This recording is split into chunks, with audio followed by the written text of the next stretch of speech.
Ripping and listing.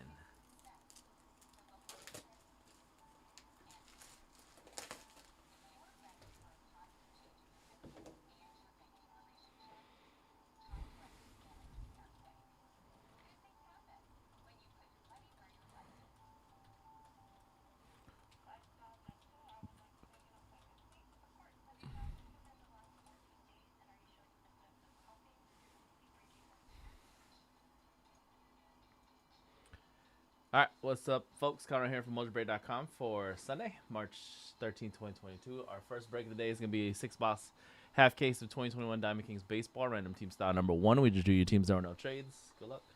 All card chip, you will get all your base cards from the break.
Nick Snyder for the Marlins, double jersey auto. First hit of the break, Miami.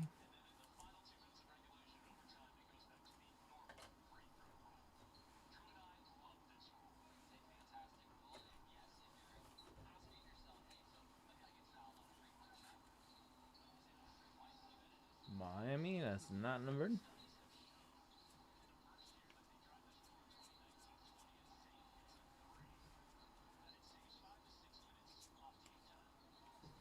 /49 Lou Brock, artist proof for St. Louis.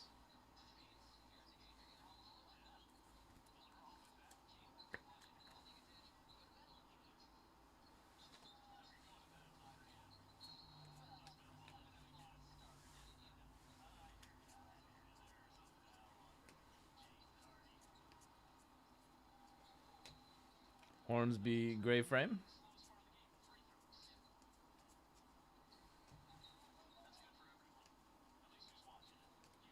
Shane McClanahan, Tampa Bay Rays double jersey.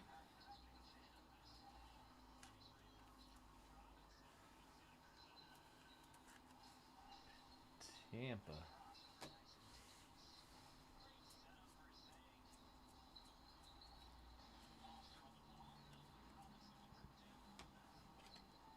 Pink frame, Brian Hayes. Nolan Ryan. Paul Goldsmith, gray frame.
Dwight Gooden. That is a two-color, or not two-color, but a pinstripe jersey relic, Jersey King for the Mets, 13/25.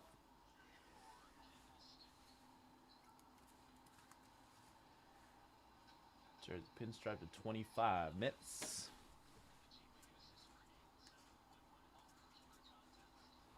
Artist palette, Joey Gallo.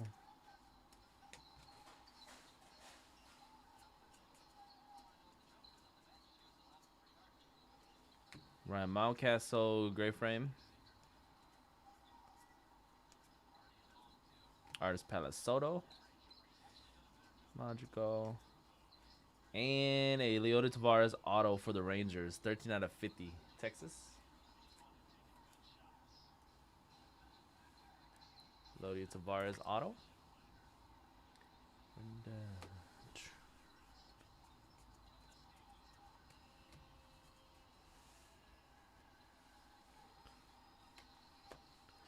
Joe Jackson, Art of Hitting. Legacy, Ricky Henderson. Pink frame, Luis Patino rookie. Got Elegance, Manny Machado. Barlow Rays, gray frame base. And that's it for box number 2.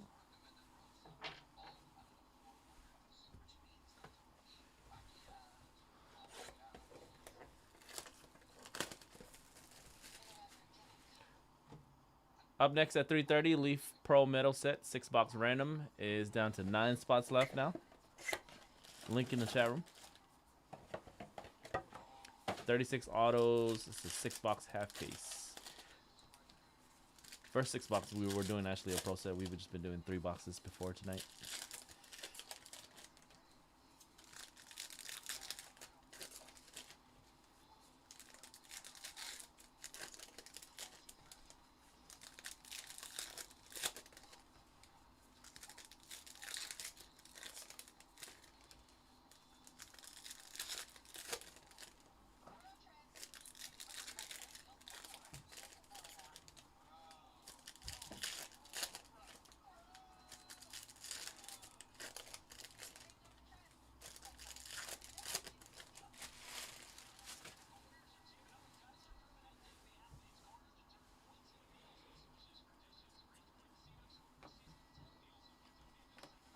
Gallery Tatis.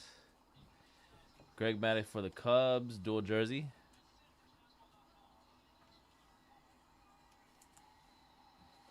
Maddux Chicago. Artist palette, Joey Gallo.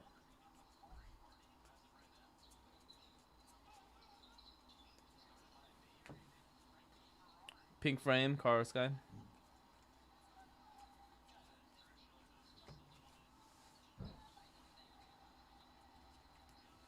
Legacy Lithgrass, Joe Wood. Bellinger, gray frame. Artist palette, Soto. Honors Wagner, Gallery of Stars. Cronenworth.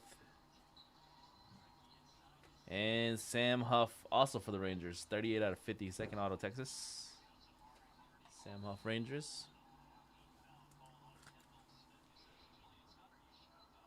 Texas Brad. Sam Huff. Joe Jackson, Art of Hitting. Legacy Ricky for Oakland, Andres Jimenez. Art of Hitting, Mel. Sixto, Mike Smith, Legacy. Lindor, gray frame for the Mets. All right, that's going to be it for box 3. Second half, good luck, second half. Box 4.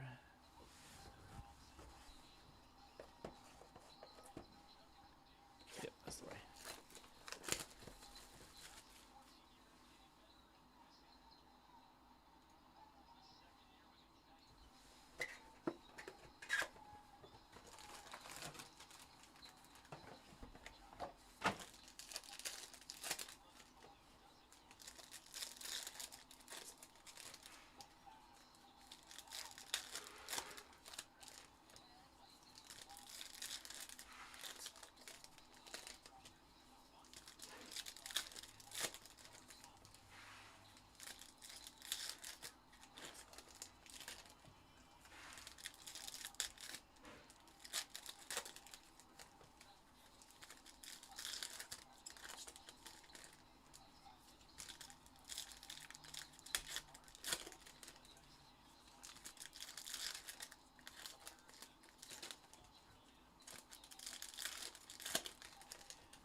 All right, box number 4.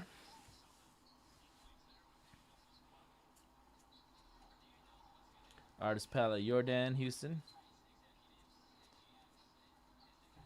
Gallery Jimmy Fox. Don Jeffries Diamond Kings. Pavin Smith Gray Frame Diamondbacks. Art of Hitting Altuve. Eddie Matthews Legacy. Luis Garcia.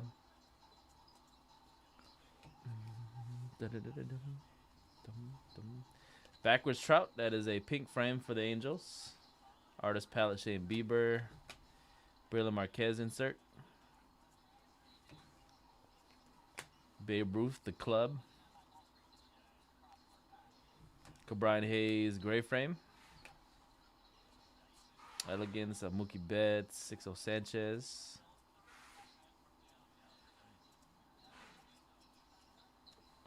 And a David Peterson auto New York Mets. 9/99. David Peterson. Going on to the Mets.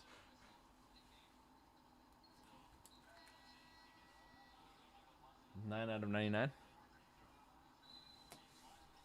Garrett Cole. The club Sammy Sosa. Harvey Kuhn. Dual relic for Detroit.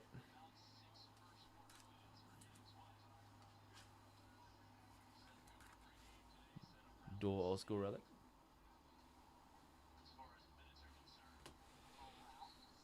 Aficionado Freddie Freeman.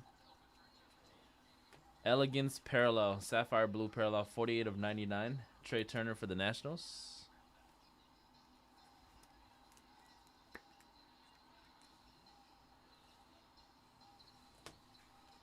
Acuna Gallery of Stars. Tariq Schoolboy and Jonathan Stiver. Closing out box 4. All right, number 5, box 5.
Satchel Paige Gallery of Stars. Bobby Dalbec, rookie auto for the Red Sox. Boston Red Sox. Non-numbered on the Dalbec.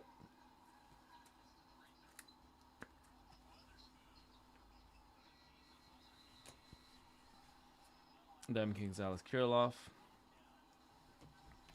Legacy Mike Piazza. LeMahieu.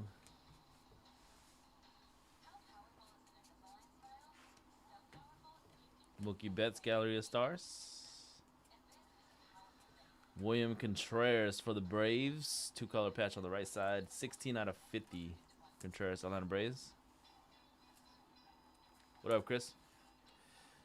William. Artist palette Kyle Lewis.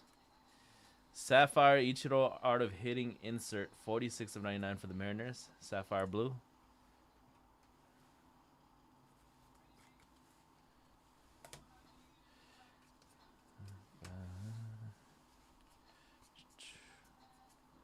Lindor Gallery of Stars. Tris Speaker, gray frame. Artist palette Joey Bart. Christian Javier, pink frame. Legacy George Sisler, St. Louis. Sharon Apostle, gray frame, rookie. Artist palette, Pete Alonso. All right, last box of the break.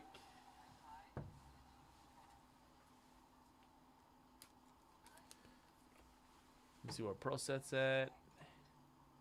8 left in Pro Set. Scheduled to break next at 3:30. We do have a sold out Prism Soccer at 4 o'clock. If the Pro Set doesn't sell out by 4, we'll do the Prism first. Pro Set is guaranteed to fill and break today, but if it doesn't fill up by 4, we're gonna do the sold out break first. That's scheduled for 4 o'clock.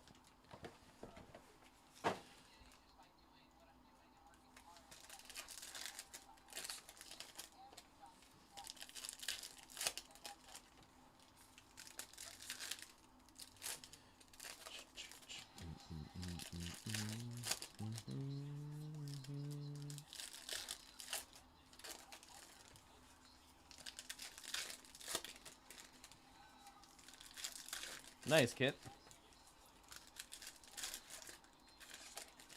Yeah, Mets are doing good.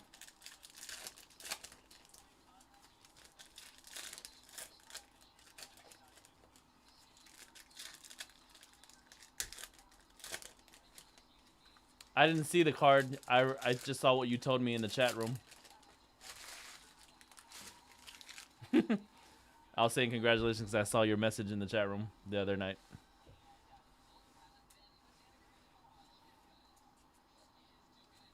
Legacy Ricky Henderson. Trevor Rogers for Miami. Gray frame. Legacy Joe Wood. All right. We got a Forrest Whitley quad jersey. Forrest Whitley for Houston. Quad jersey.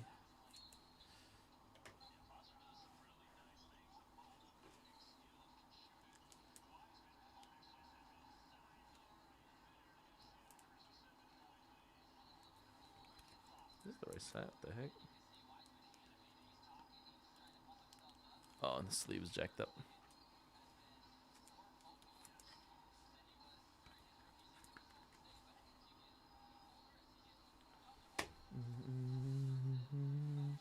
Artist palette, Juan Soto. Don't think it was one of our breaks, Chris. It was a. Where'd you hit it, Matt? Another break room. Josh Fleming. Or local card shop. Personal box. Stan.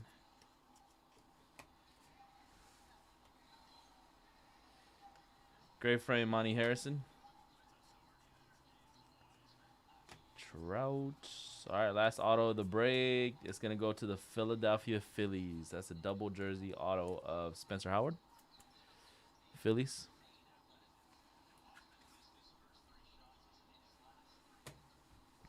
Artist palette, Casey Mize. The club, Justin Verlander. All right, everybody, that was the break. First break for Sunday schedule, March 13th, 2022. That was another 6 boxes. Half case of 2021 Diamond Kings Baseball, random teams number 1. All card ship. You will get all your base cards from the break. Everything ships. The 330, again, the 330 break pro set is currently sitting at only 8 spots left. We'll break that as soon as it fills. 6 box of pro set metal, 36 autographs from the break in that one. $29.99 a spot.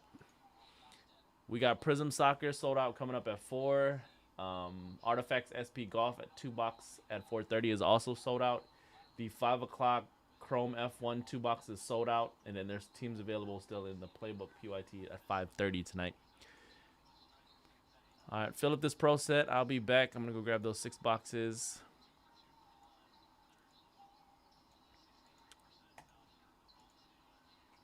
All right, I'll update you guys in about 10 minutes. I'm gonna play a quick promo video.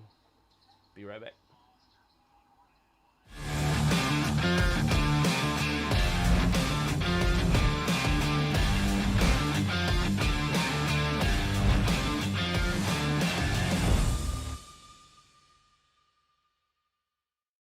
Fanatics buys Topps, which I think we all knew was coming. I didn't know it was coming.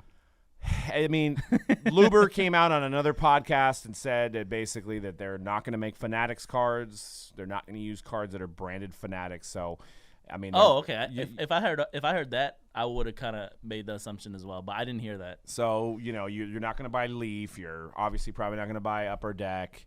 Panini's probably out of the price range for the investors. Upper Deck came out multiple times and said that they weren't for sale. Right. So you kind of were like, okay, it's probably not Upper Deck. I think all of us were talking and we're like, it's got to be either Topps or Panini.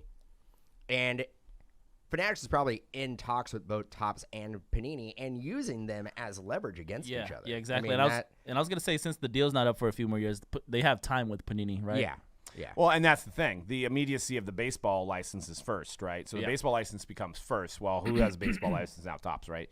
And Topps is going to be running out of the baseball license, so they had to make a decision. Now, allegedly, the deal was $500 million. It said north of $500 million. North of $500 million. Some industry people that I've talked to believe that it's a lot higher than that. Because Topps' overall sales, I think, for the year were over that. For 1 year, they did million. Yeah, they did 700 million sales in 1 year, but then they sold the company for less than their overall sales. It doesn't make a lot of sense from that regard. $480 million in debt. 450. I've heard conflicting. I've heard 200 million. 420 million. We can let's just throw out numbers here. 80 million in debt. 150 million in debt. So could the deal have been just we'll wipe out your debt plus 500 million, and so the net net is going to be 500 million? It could be, right? Yeah, very well could be. I mean, well, they bought it in what 06 for 480, something like that. Yeah, 06, 07. Yeah.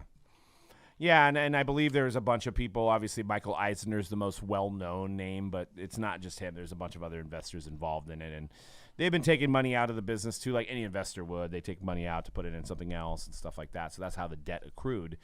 But it just seems like $500 million just seems cheap, for what they did. I mean, they also gave up the racing licenses now. I mean, the Formula One is now UEFA, the Star Wars, all their entertainment brands. I think everything moved over under Fanatics except for the candy. No candy.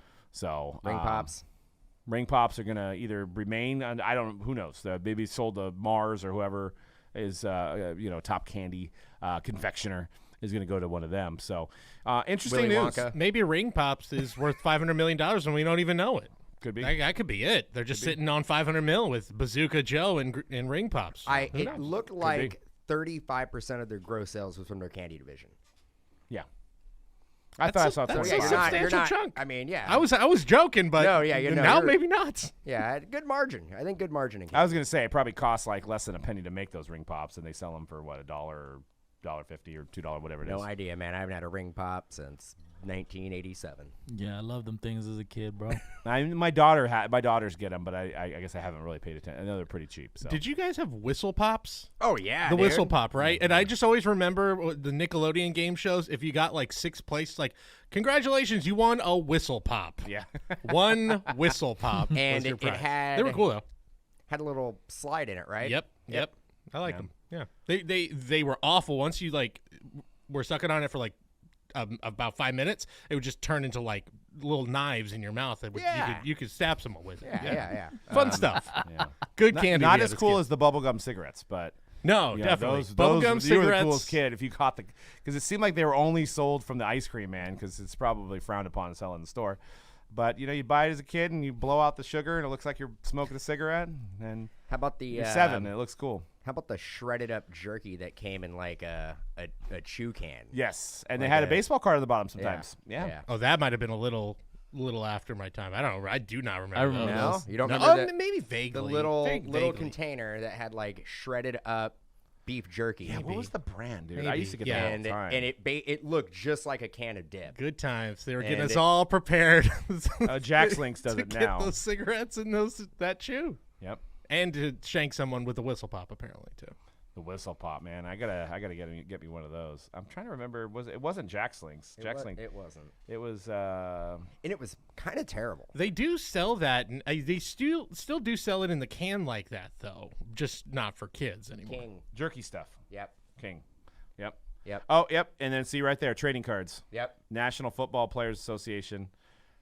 trading cards. Yep, jerky stuff. That was shredded beef right on the can. And there was a trading card was in the bottom, so you'd have to get through the jerky first or dust off the jerky to get to your card. You have to dust it off. Yeah, it was great. It was an experience, man. And then you got Big League Chew as well, right? I mean, that was another one that was just like, I'm going to look like I'm Tony Gwynn out here. Terrible. I mean, that gum, the worst flavored gum was the fruit stripe. Oh, that's the worst. Yes. The worst, right? Yeah. Flavor for a second. Yeah. The next one was the Big League Chew. The Big League Chew. But top tier elasticity, bubbles, like incredible bubbles. Terrible flavor, but great bubbles. I will defend the grape Big League Chew. I do like the grape Big League Chew. So, what you would do is that you would you were eating Lenny way Dykstra. more You would gum get than you your, should. You would. Yeah, get your can of shredded beef, and then you would wrap the Big League Chew around it. Oh, and just put that in. God. Yeah. That's disgusting. God.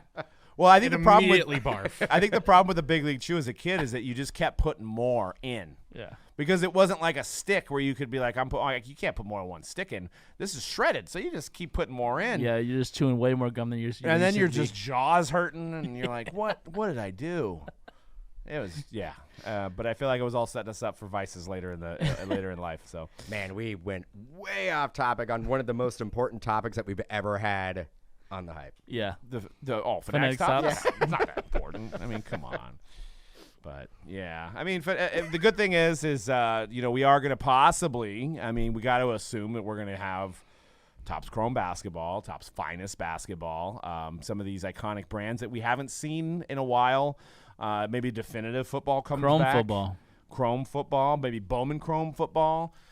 So, I mean, it was definitely the right move for them because at some point Topps made a card for all sports. I mean, Topps even did hockey. So, I mean, if somewhere down the line they had a chance to make hockey cards. So, I think it makes a lot of sense. It's the most recognizable card brand name. Yep. You basically talk to somebody who's not in the hobby and you ask them if they know anything about cards. They're going to say Topps. Upper Deck, Fleer, maybe. Panini's not really mentioned I've always much. said, like, in general, Topps is one of the great American brands, right? You think of American brands, you think of Coca-Cola, you think of Ford, you think of Fender, Gibson, and Topps.